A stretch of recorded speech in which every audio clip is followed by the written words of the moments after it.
Bonjour mes amis, je viens réagir à ce procès qu'il y a eu en France suite à l'agression de ce jeune à Lyon, ce jeune qui s'appelle Marin.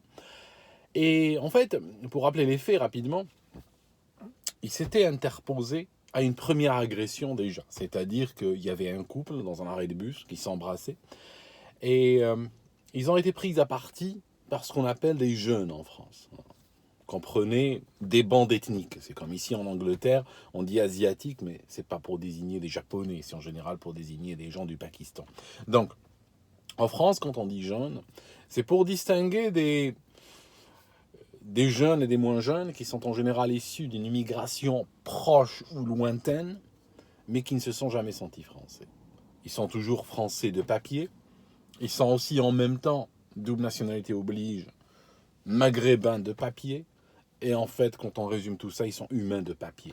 Alors, bien sûr, le nom de l'agresseur principal n'a pas été révélé parce que, voilà, il était mineur, il était, je crois, était à la veille de ses 18 ans, littéralement.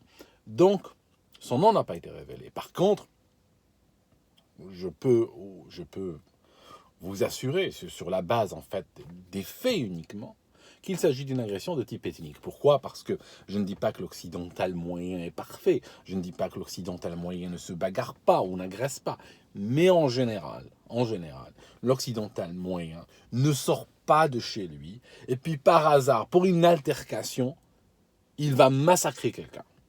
Généralement, ça ne se passe pas comme ça. C'est un homme d'affaires. En général, l'occidental, s'il doit en arriver, le criminel occidental, s'il doit en arriver à tuer ou s'il doit en arriver à à faire de la prison, il veut au moins que ça lui rapporte quelque chose en retour. Pas juste gratuitement. Cette notion de gratuité correspond à quelque chose qui est importé, qui ne fait pas partie du tissu, on va dire, de l'esprit français originel. C'est quelque chose qui est clairement importé. Alors, c'est pour ça que sans même connaître le nom de l'agresseur ou l'origine de l'agresseur, je suis certain qu'il correspond à une immigration. Et en fait, on voit aussi que cette immigration-là se paye toujours, les conséquences sont toujours avec retard. C'est-à-dire que la France a un certain nombre de politiques qui font qu'elle a une immigration choisie. La France a une immigration choisie. En fait, chaque pays a une immigration choisie. Aucun pays ne subit d'immigration. C'est faux de dire cela. Une fois qu'on établit un certain nombre de lois, un certain nombre de codes, un certain nombre de procédures administratives, tout cet ensemble-là, c'est un ensemble abstrait, mais qui, dans la réalité, va constituer un certain nombre de filtres qui va attirer, qui va laisser passer un certain nombre de personnes et qui va bloquer d'autres. D'accord? C'est là où se situe le choix. Donc, une fois qu'un certain nombre de procédures sont établies consciemment, d'accord, et collectivement, parce que c'est sanctionné par des votes réguliers et tout ça, on obtient ce qu'on appelle l'immigration choisie. Même si des fois, il y a des gens un peu bizarres, je vous l'accorde, qui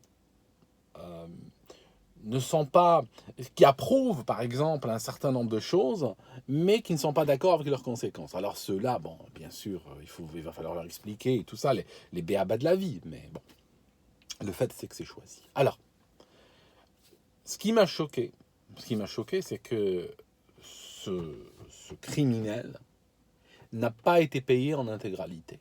Parce que, lors du procès, ils ont retenu l'excuse du fait qu'il soit mineur, et ils ont aussi retenu comme qualificatif violence aggravée. Violence aggravée ayant causé une infirmité permanente. Moyennant quoi, ils ont condamné le criminel à 7 ans et demi de prison. 7 ans et demi de prison. Ça signifie, connaissant le système français, il sera, ça dépend s'il y a de la chance ou pas, s'il n'a pas de chance, il sera dehors dans 3 ans, sinon, si ça se trouve, dans 6 mois, 4 mois, ça s'est déjà vu, il sera en bas d'une cité. Donc, clairement, il n'a pas été payé en intégralité. Pourquoi je dis cela? Parce que, et chacun peut se poser la même question, je vous invite à vous poser la même question. Si moi-même, j'avais frappé avec un outil, avec une béquille en l'occurrence, si j'avais frappé quelqu'un jusqu'à ce qu'il ne bouge plus, qu'il ne respire plus, que je lui avais fracassé le crâne, je me serais attendu à ce qu'il meure. Est-ce que vous-même, si vous aviez agressé quelqu'un de la même manière dont ce jeune marin a été agressé, est-ce que vous seriez attendu à autre chose que la mort de la victime? La surprise, le miracle littéralement, c'est que ce jeune a survécu. C'est juste un miracle, c'est juste parce que, voilà, c'était pas son jour, ce jour-là, c'est tout.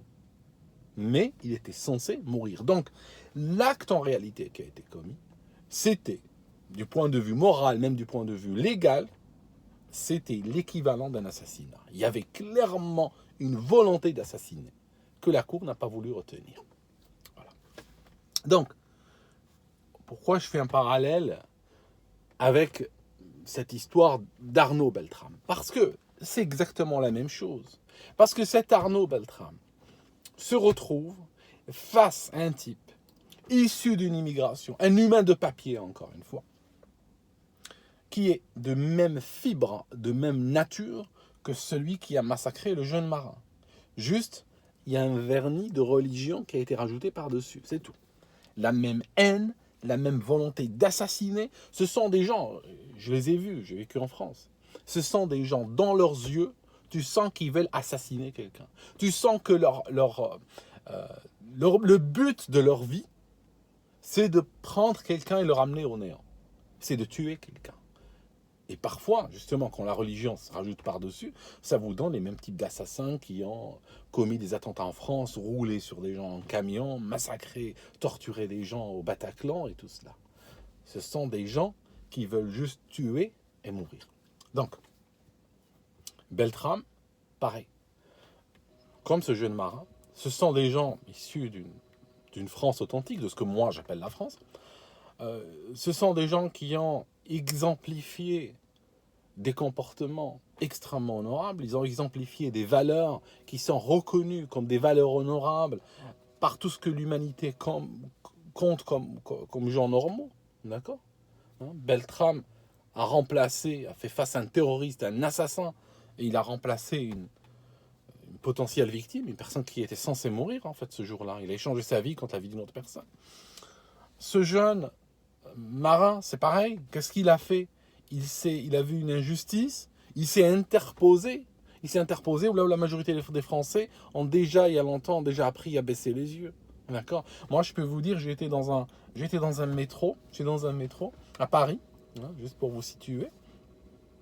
Et il y avait des jeunes, classiques, je n'ai pas besoin de vous redécrire encore, des humains de papier, classiques. Il y avait une nana, une française de souche, ou assimilée. Elle était blonde. Et le gars, dans plein de métros à Paris, il allumait une cigarette, d'accord, et il inspirait, et lui soufflait la fumée de la cigarette en plein gueule. Voilà. Je peux vous dire, une rame de métro, les gens ont baissé la tête. Tous ont baissé la tête. Moi-même, je peux vous dire, j'en rageais, et je m'étais mis une limite. J'étais sur le moment, j'étais parti pour... à l'époque, je bricolais un petit peu, je ne vais pas vous raconter cette histoire, mais j'avais une caisse à outils.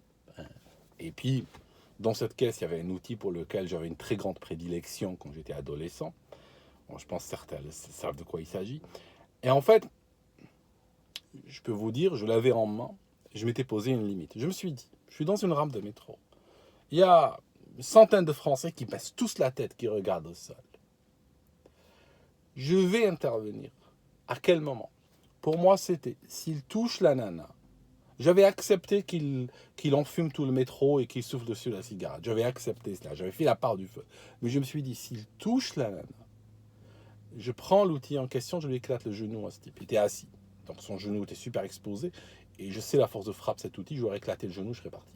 Bon, voilà. J'aurais peut-être fini, moi, en tôle, juste pour vous dire. Mais, pour vous dire...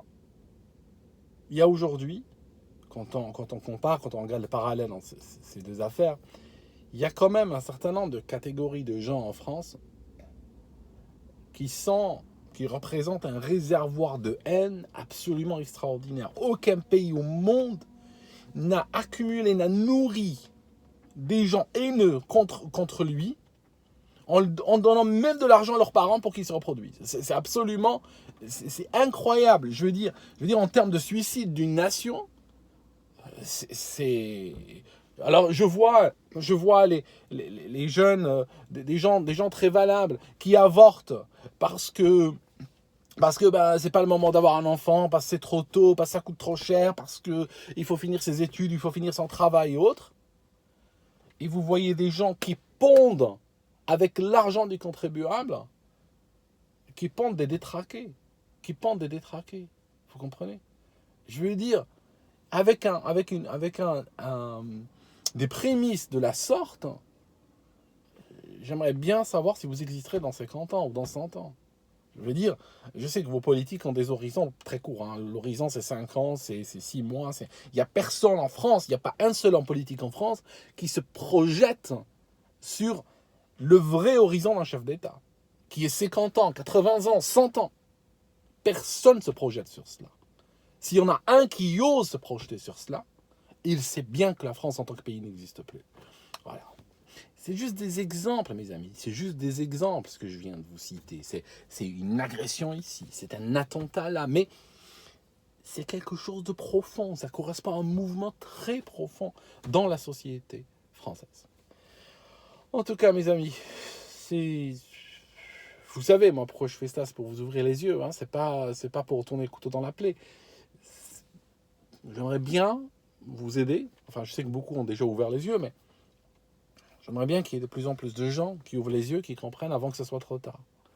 Pour beaucoup de choses, c'est trop tard. Pour ce jeune marin, c'est trop tard. Lui, il est condamné, hein, contrairement à son agresseur, lui condamné à perpète, hein, infirmité permanente. Il va jusqu'à la fin de sa vie vivre avec des infirmités qui ne se réparent pas. D'accord ? Lui est condamné de manière permanente.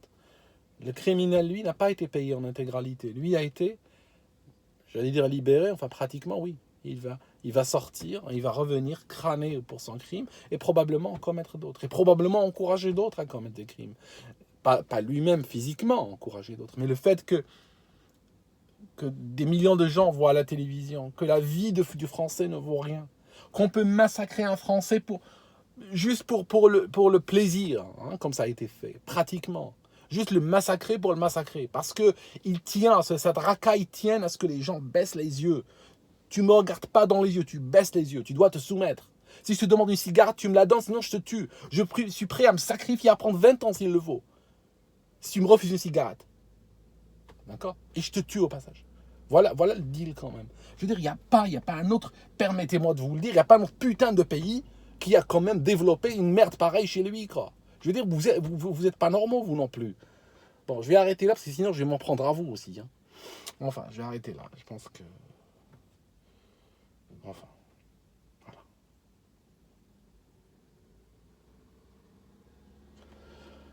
Enfin, que chaque homme soit payé en intégralité.